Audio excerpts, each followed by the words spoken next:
Good morning, I'm Craig Negrelli. It's Friday, October 25th, 2024, and these are your Unbiased Updates. Kamala Harris campaigns with some big names as she tries to convince undecided voters to swing her way. Meantime, Donald Trump was out west talking border control. What's next as the presidential campaign heads into a pivotal weekend? And pinpointed, where investigators now believe the source of the deadly McDonald's E. coli outbreak is located. This morning, the produce company at the center of the investigation and the number of people who have become sick.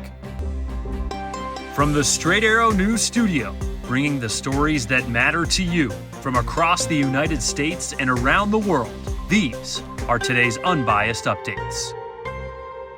With more than 30 million voters already casting their ballots, Vice President Kamala Harris and former President Donald Trump are now just 11 days away from America deciding who will be the next commander-in-chief.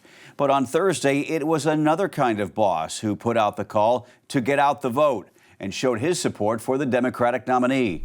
Bruce Springsteen performing at a rally outside Atlanta. In between songs, Springsteen addressed the crowd, describing former President Trump as a tyrant and explaining why he's choosing Harris. I want a president who reveres the Constitution, who does not threaten but wants to protect and guide our great democracy, who believes in the rule of law and the peaceful transfer of power, who will fight for a woman's right to choose, and who wants to create a middle-class economy that will serve all our citizens. There is only one candidate in this election who holds those principles dear, Kamala Harris. The vice president echoed those sentiments when she took the mic during the rally, which also included former President Barack Obama and Hollywood stars Samuel L. Jackson, Spike Lee, and Tyler Perry.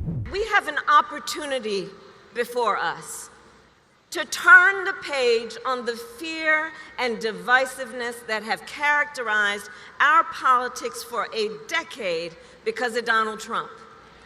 We have the opportunity to turn the page and chart a new way and a joyful way forward.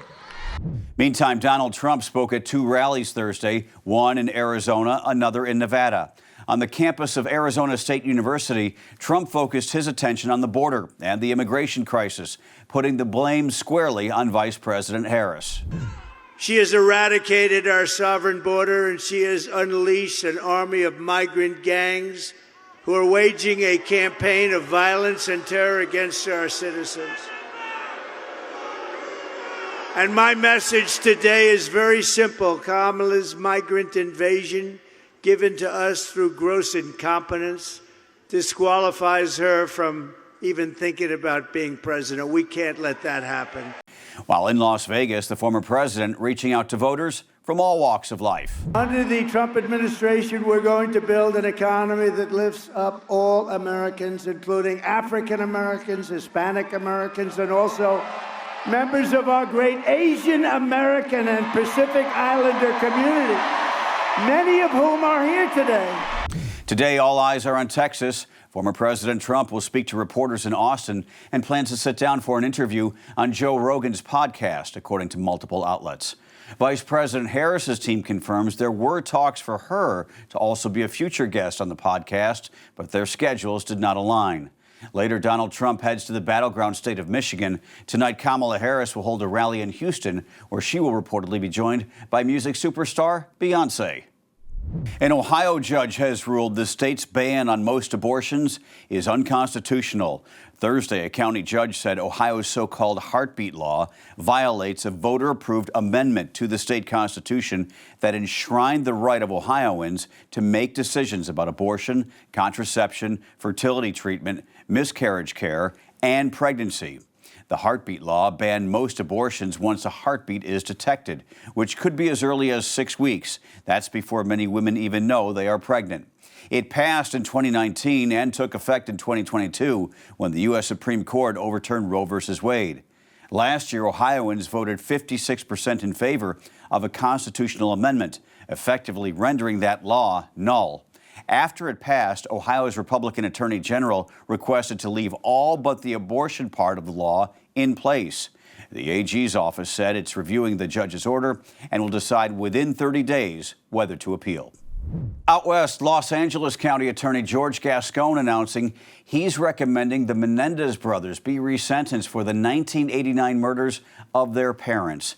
In 1996, Eric and Lyle Menendez were sentenced to life in prison for the killings. The brothers claimed they had been sexually abused by their father, but prosecutors argued inheriting the family's money was their motive. The sexual abuse claims recently resurfaced, with some Menendez relatives saying the abuse was in fact true. Now the LA County DA is recommending they be resentenced to 50 years to life, which would make them both immediately eligible for parole under California law because they were younger than 26 at the time of the murders. There is no excuse for murder, and I will never imply that what we're doing here is to excuse that behavior, because even if you get abused, the right path is to call the police, seek help. But I understand also how sometimes people get desperate. I believe that they have paid their debt to society. Gascon said there was never any question the brothers murdered their parents, but to what degree they should be held accountable was in question. The Department of Justice has reached a settlement in connection with the deadly Baltimore bridge collapse in March. The DOJ says the two companies that owned the cargo ship, which crashed into Baltimore's Francis Scott Key Bridge in the dead of night, have agreed to pay more than $100 million to resolve a civil claim that the disaster was caused by the company's cost-cutting measures and neglecting the ship's maintenance. 6 workers who were on the bridge patching potholes were killed when the 213-million-pound vessel lost power and crashed into the bridge, sending it crumbling into the water. The DOJ said the settlement money will cover the costs of the months-long efforts to remove the wreckage and get the Port of Baltimore back open. This is not the end, though. The city of Baltimore has filed its own claim against the two companies. Families of 3 of the victims have also said they intend to sue.